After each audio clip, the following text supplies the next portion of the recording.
I'm starting streaming, okay? All right.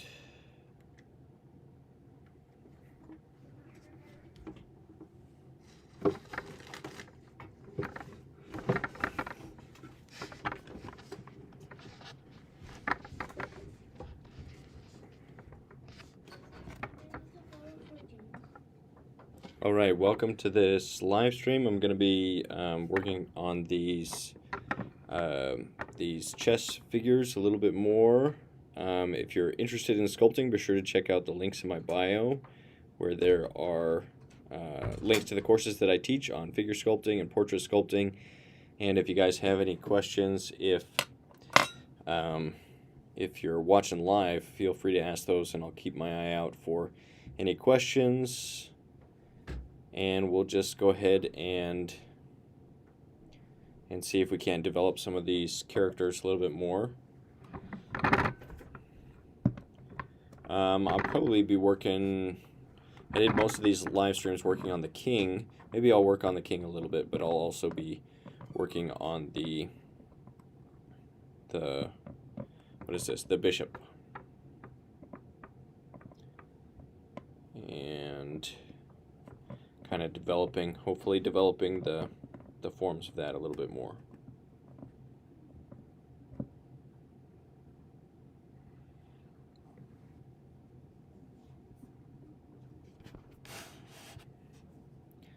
Let me just make sure I can see everything that's going on.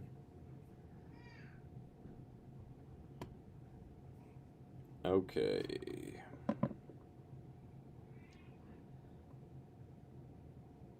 If there's questions in the comments for people watching live, I'll answer those. But for the most part, I'll probably just be sculpting, just trying to do more sculpting live streams. So this is just part of that.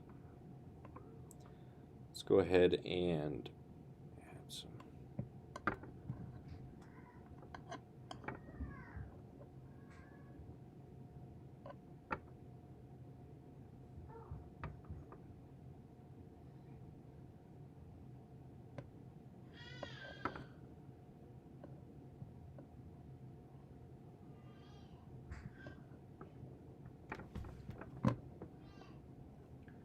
JJ.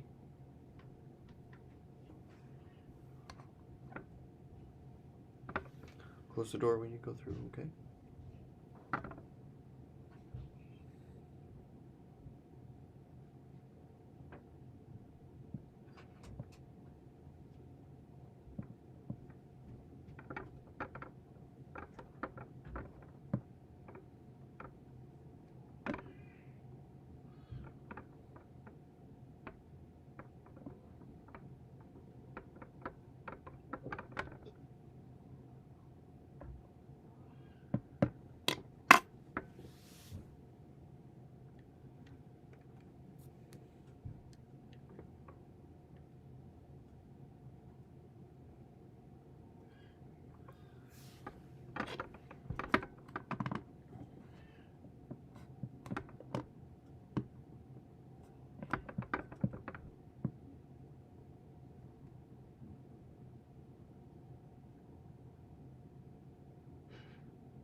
Just gonna take a second to say, or to make sure I'm in focus.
Somebody's asking, is that the king? And the answer is yes, this is the king.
How are you doing, Gigi?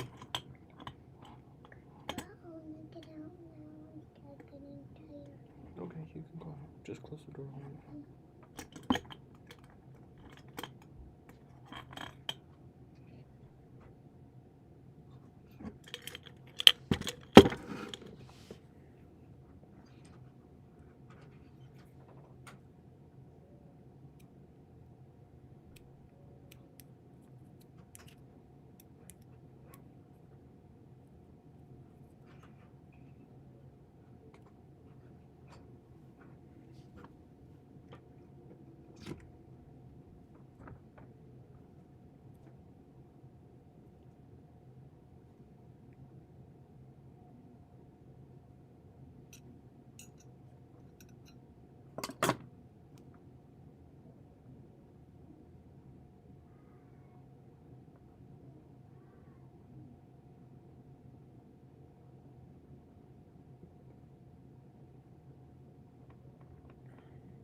Somebody's asking, do you have a time frame set in mind for completion? Is it based on when you think the piece is complete?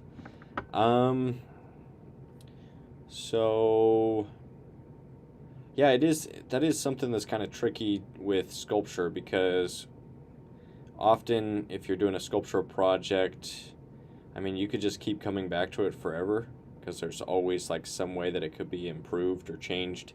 So a lot of the times you just have to set a time limit of when the project's going to be done and then finish it by then. I haven't done that yet with this project.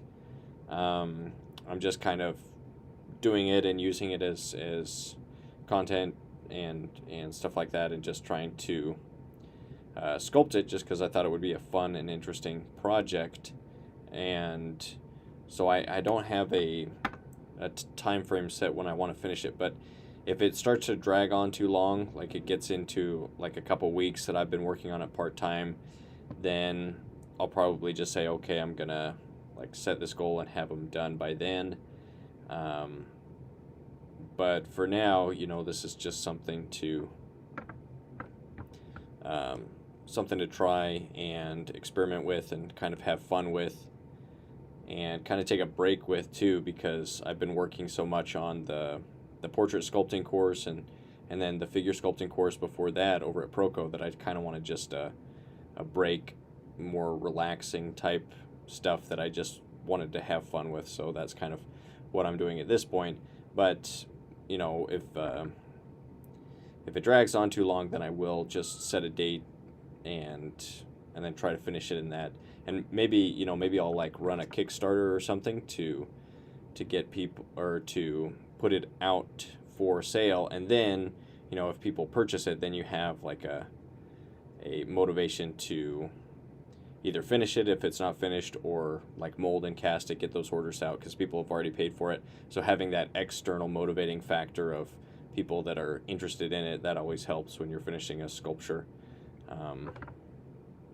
Let's see, there's another question, or there's another comment. Amazing work as always. Just hope you're acquainted with the drawbacks that have been coming with sharing your opinions in some of your works. Hope you're doing well otherwise. Well, I share my opinions because I think it's important to be able to talk about what you believe. Some of the most controversial opinions that I have, and I'm not afraid to state them. I'm Christian, I'm conservative, I believe in traditional morality. That means, things like, basic things that people used to believe, like marriage is between a man and a woman, and sexual relations outside of marriage are immoral, things like that. I don't believe in the current politically correct, like, trans ideology that's gripped the world and social media and all of that. And I don't care that much if it upsets people if I say what I believe to be true, because I think once enough people are cowed into silence, then society just goes downhill from there. So I say what I think, I say what I believe, and I talk about things that interest me. I don't have an issue with that. It bothers some people, but I think if you're going to be an artist that doesn't have anything to say, then what's the point of art if you're not saying something with it? Like, what's the point of having a skill that's based on communication? It's visual communication is what art is. But what's the point of having that skill if you don't use it to say anything meaningful or good, or say what you believe, or speak the truth? So I'll keep saying what I think, and it does push away some people.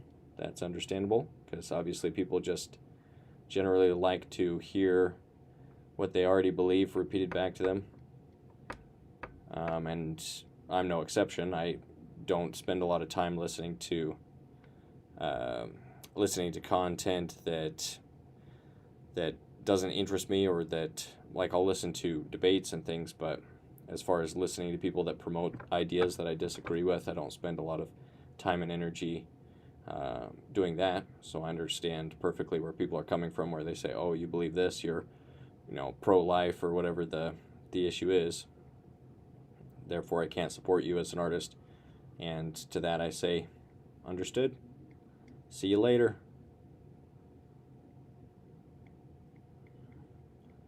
So even though I understand like the financially and everything that it's beneficial to be kind of a middle of the road, or to just not talk about these things at all, because controversy is will put some people off.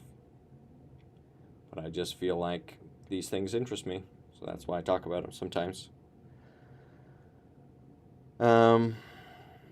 So that same person says, I don't agree with most of your opinions, but I respect you nonetheless. I'm glad you're open about your opinions. It's a good trait of an artist. Yeah, well, I appreciate that, and I appreciate that you're able to say, like, hey, I don't agree with everything that you have to say, but I like the artwork that you produce, or I like, some things. There's some beneficial element that I get something out of, and I think that that's good. I wish more people had that frame of, or had that perspective where they could say, well, I don't agree with everything this person says, but I like this aspect of what they do, and that's what I follow them for.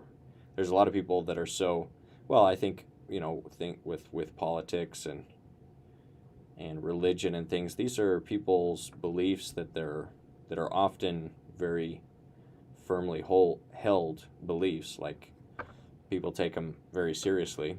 Sometimes, that's a good thing, and sometimes it's not. Depends on the belief. So it is hard to say, well, I'll try to divorce what this person says on this issue from what he talks about on this other issue. It takes a great degree of maturity to do that. And so when people say, hey, I don't agree with you, but I like your content, and then I definitely respect that, because that is hard to do. It's hard to separate those things.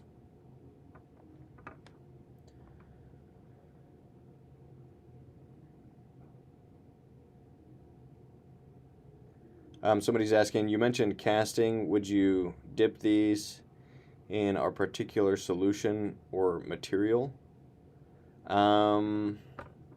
As far as for, like, if I was doing bronze casting, is that what it's referring to? Like the material of the mold, or the material that I'd cast it in? I don't know what. I'll probably just end up casting them in resin, or maybe also cement, some type of cement, or maybe a stone resin, or cold cast copper, which is like resin, or you put in like metal powders in with the resin. So it'll probably be something like that. As far as the material, if I was going to cast it, which maybe I'll do, I need to build a kiln if I'm going to do more castings, and there's ways to build kilns that aren't too expensive, so maybe I'll look into making a little kiln to cast things. But if I was to do that, then you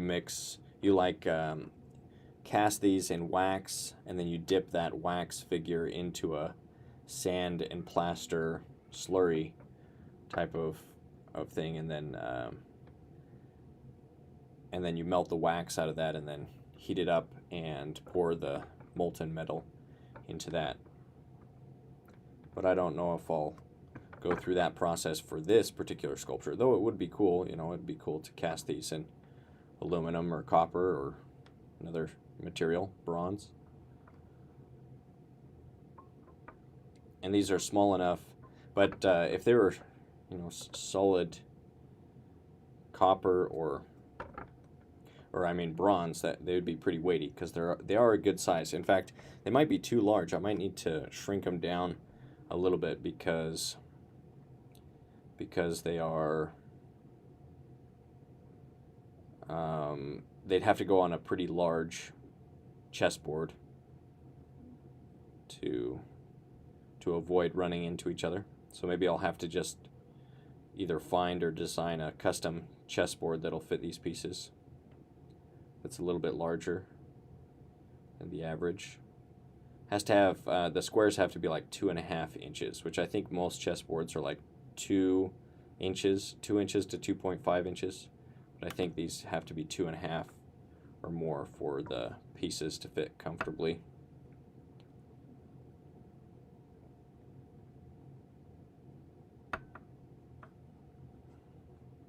I'm experimenting with like a smoother finish. I'm imagining like if this was just a chest plate, so like he's wearing a metal chest plate.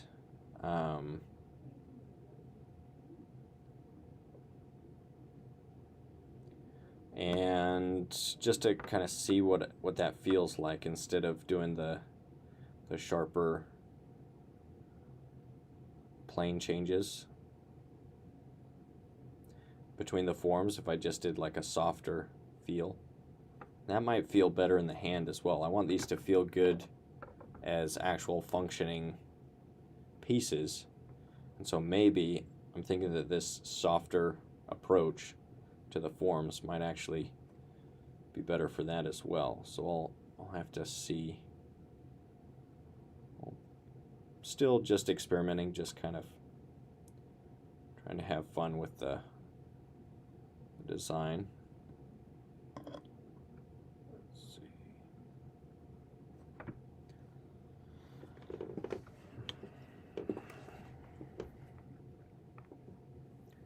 What is my plan for the rooks? That's a great question, and I can maybe work on the rook for a little bit because I have it started. So this is what I have so far for the rooks, or the castle piece. I thought it would be cool if it was kind of like I imagined a mercenary or something like that.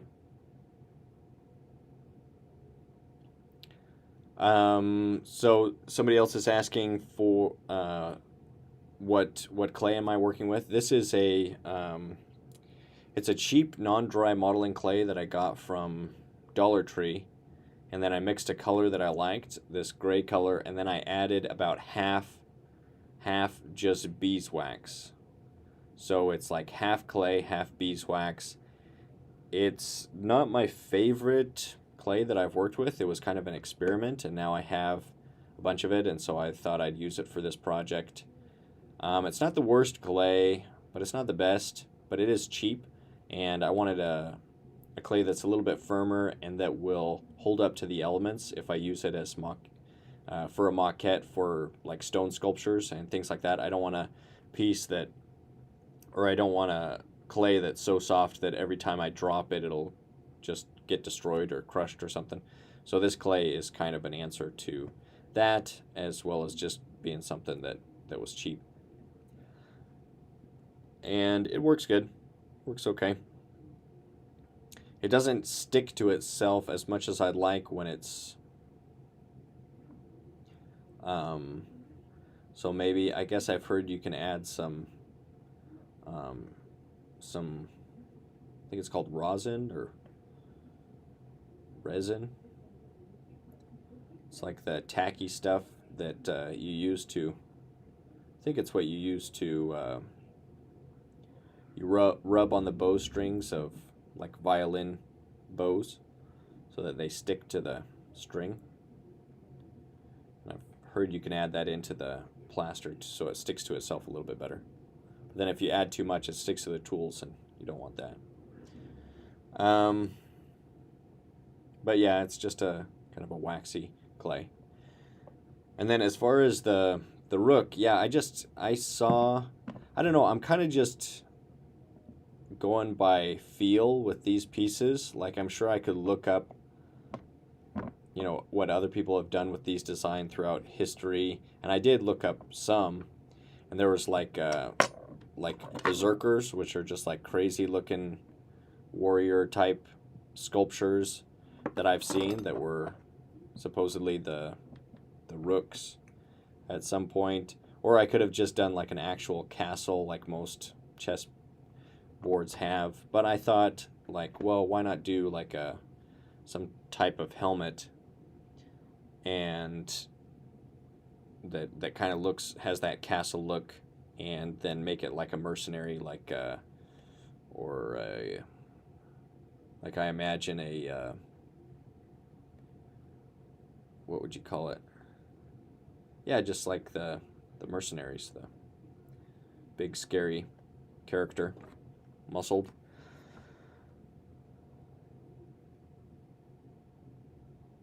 So somebody's asking, do you prefer wet clays, wax-based clay, or hybrid clays, or polymer clays?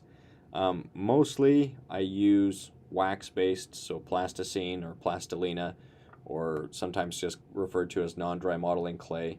I prefer those because sometimes I like to be able to set a project down and then come back and work on it later. And so it's just really conducive to that. I also don't mind using polymer clays. Some polymer clays can be really nice, but it is more expensive. But I might be doing more polymer clays. We'll see, because I wanted to start doing projects and then just like putting them for sale. And the nice thing with a polymer clay is I could do a video on a sculpture project, and then I could just refer people to like the sculpture itself on eBay or something like that, or my online store or something. And that way, I could create content, but then also have an actual physical product that was related to the content to sell. And polymer clay is great for that because you don't need a kiln or anything like that to bake it. That's maybe going to be one of my goals. New Year's resolution is like actually to try to have more products that are finished and that I can sell as sculptures. So that's kind of what this is maybe a part of, or will be a part of. It's just creating sculptures that are cool and fun, or just well done, and then putting them up for sale and try to do some like limited edition stuff. Like maybe these will be limited edition. I don't know. I haven't decided yet, but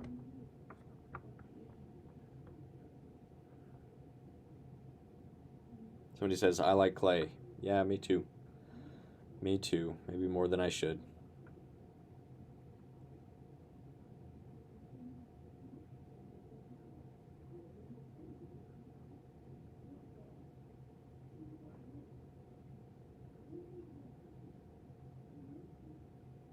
Yeah, I think I like this softer approach when it comes to the bodies. So I'll see. That might be what I'm going to go with, something a little bit softer, almost as if it was like metal breastplates that were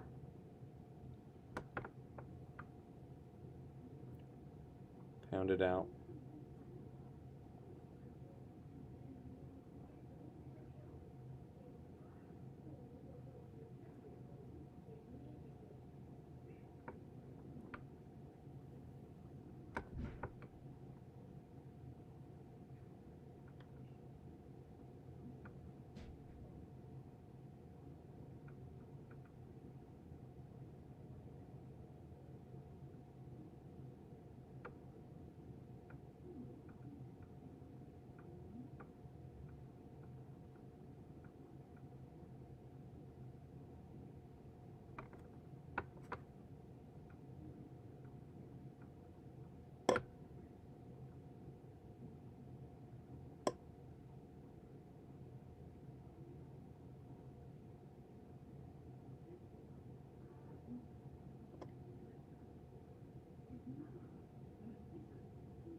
Someone's asking, do you plan on putting clothes on these figures or just leave them as basic body shapes?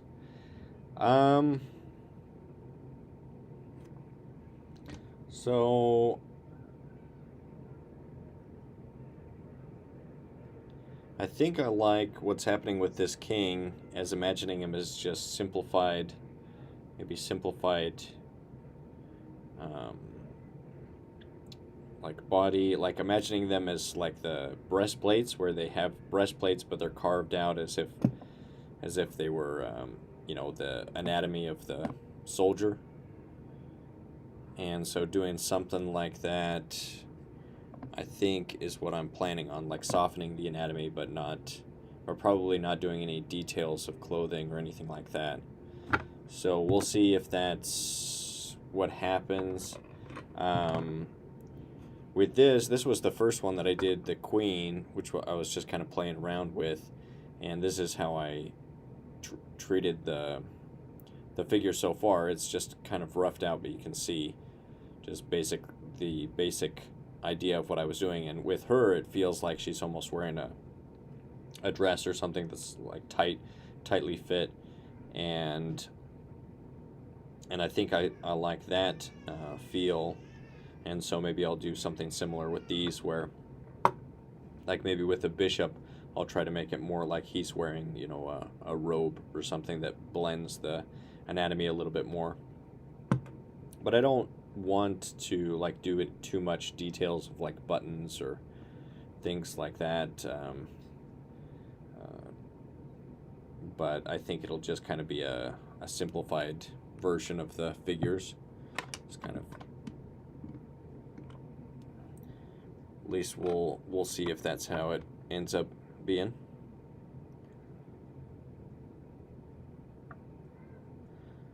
Somebody else saying, hi Andrew, I think your idea is great. Here in Peru we have one called plasticera, which translates to plastiline plus beeswax. It has some chemical adhesive to make it easier to work with.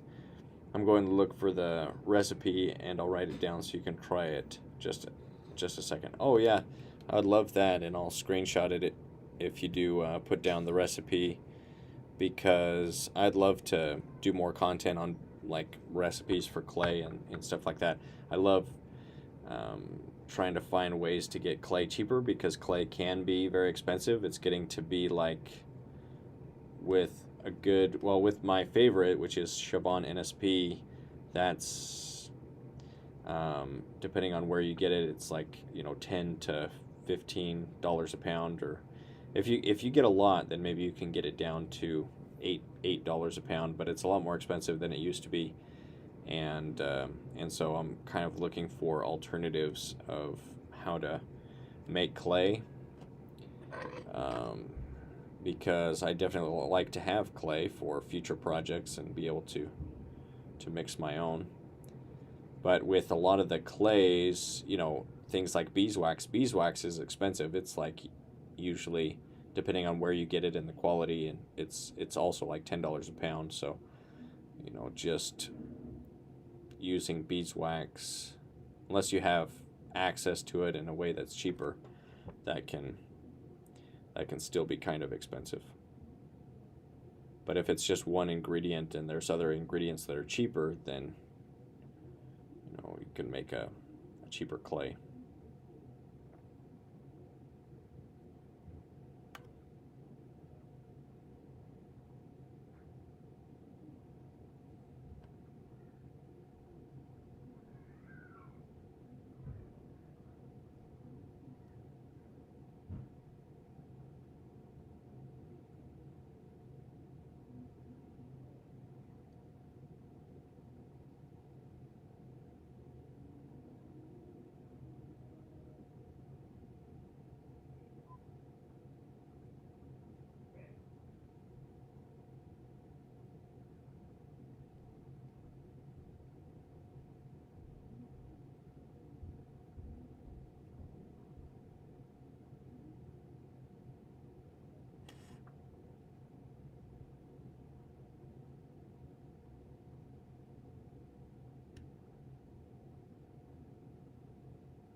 So when looking at it from above, I feel like I'm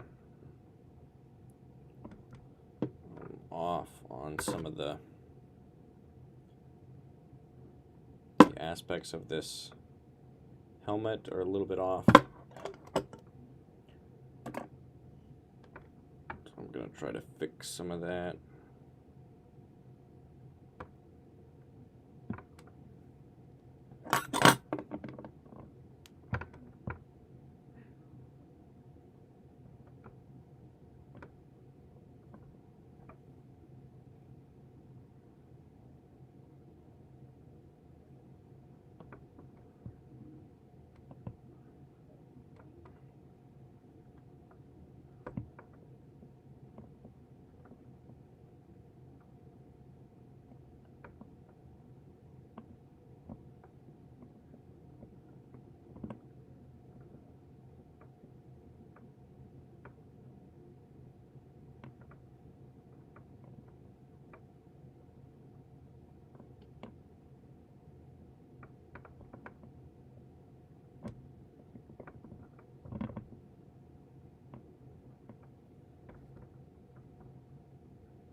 Oh, so somebody's saying, so with that recipe for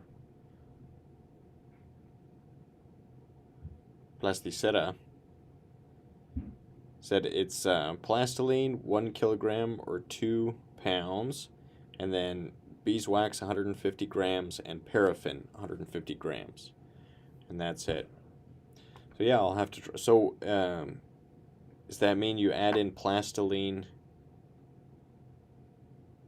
like you add plastiline clay, a kilogram of plastiline clay, and then you add beeswax and paraffin to that?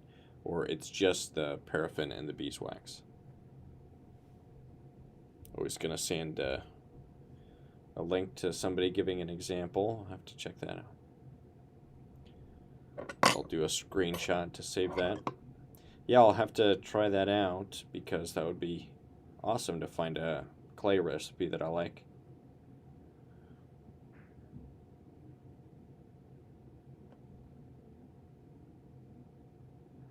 The only problem is that it's in Spanish. Yo hablo español. Lo hablo, lo como, lo mastico y lo escupo. No, I don't.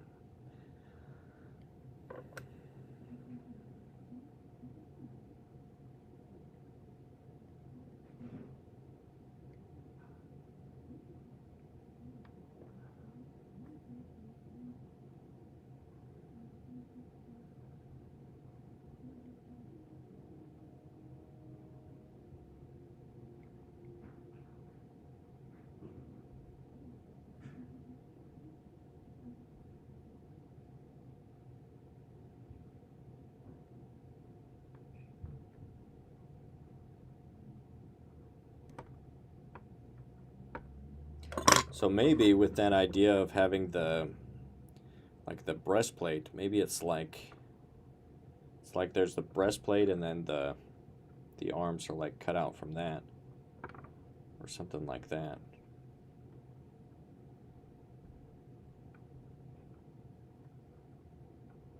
I don't know.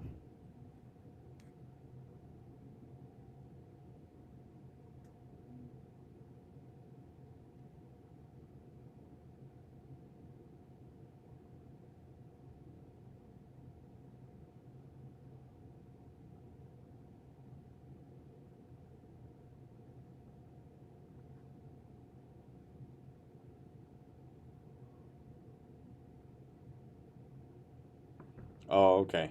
Okay. So he's saying, yeah, but clay is expensive here. You can get monster clay for $95, Chivon for $40, and plasticera, it's only about $8. So we buy the later lot. So we buy the latter a lot more. Yeah, that makes sense. Yeah, that makes sense.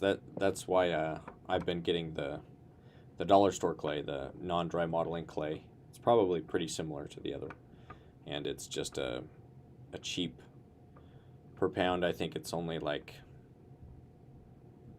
$3 a pound or something like that, rather than the 10 or 12 that the other ones are. And it's decent. It's not terrible actually. It's not a terrible clay.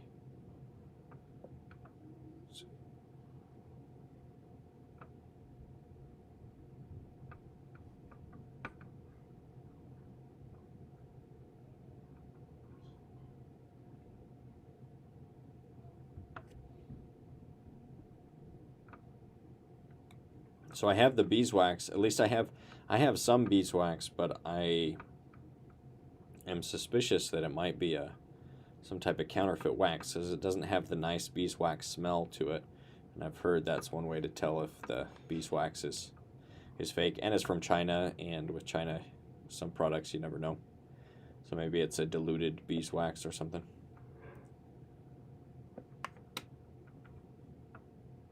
But I'd have to get the paraffin.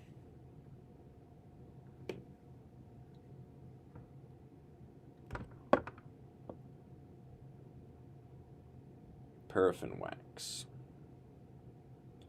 which I think is like candle wax, but a lot of the times they put stuff in the candle wax to they put additives in it, so I'll have to get some actual paraffin without the additives.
All right, yeah, thank you for that recipe. I'll have to try that out and see how it goes.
Oh, that same person.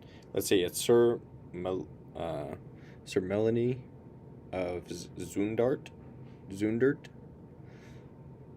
is saying that there's also an ancient art in rural parts of Peru where they elaborated boxes that contain scenes of the nativity They use plaster, lime, and baked potato. Interesting. It's extremely firm and lasts a lot. Interesting. So the potato, like, maybe helps to keep it from drying out so that it lasts longer while they're working with it or something. Interesting. I'm gonna take a screenshot of that too. Maybe that's something I can try.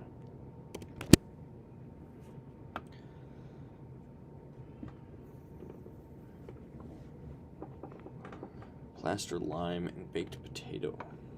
How about that?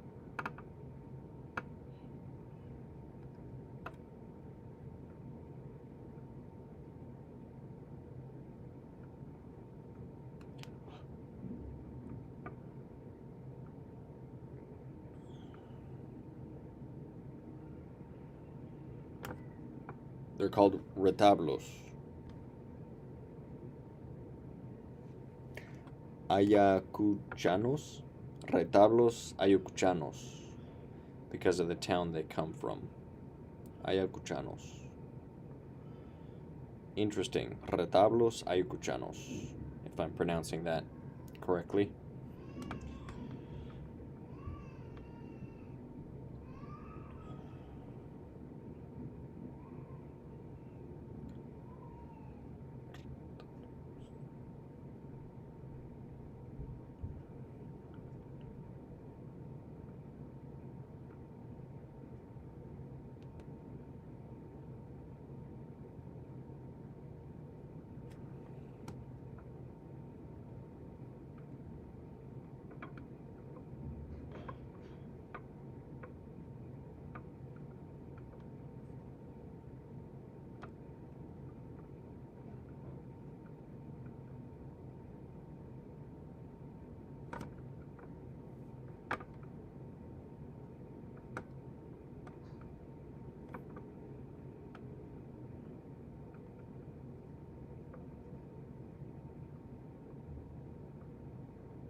One of the main things I wanted with this project is for the pieces to be interesting from the side profile. So that's the this side profile, and then from the front view, and to have them be somewhat symmetrical from side to side, like the outline here, but asymmetrical in some ways. Like it's not symmetrical front to back, like the turned chess pieces are usually, well, they're just turned on a lathe, and so they're pretty symmetrical except for the horse. And so I wanted it to have an interesting curves and outlines on the outside, and that's still something that I'm trying to keep in mind. Is, does it look interesting from the side view as a design? And if it doesn't, then what could I do to make it more interesting?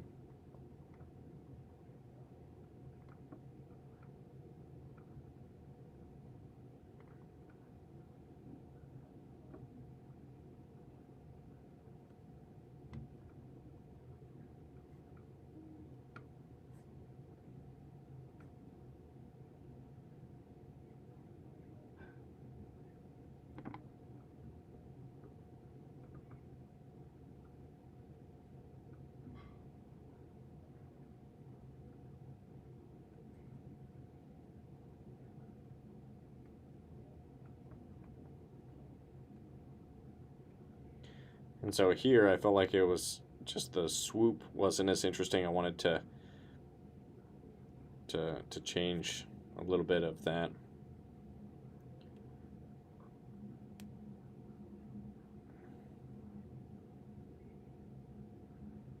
Always say, your pronunciation is perfect. I'm impressed. Well, thank you. Gracias.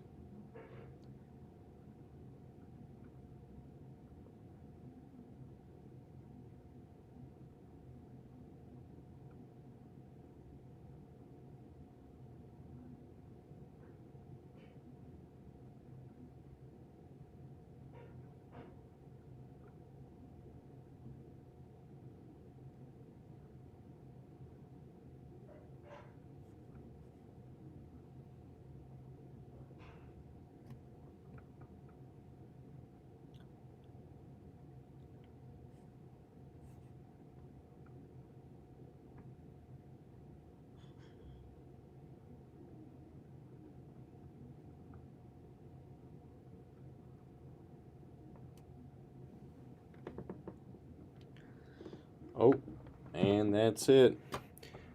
Okay, so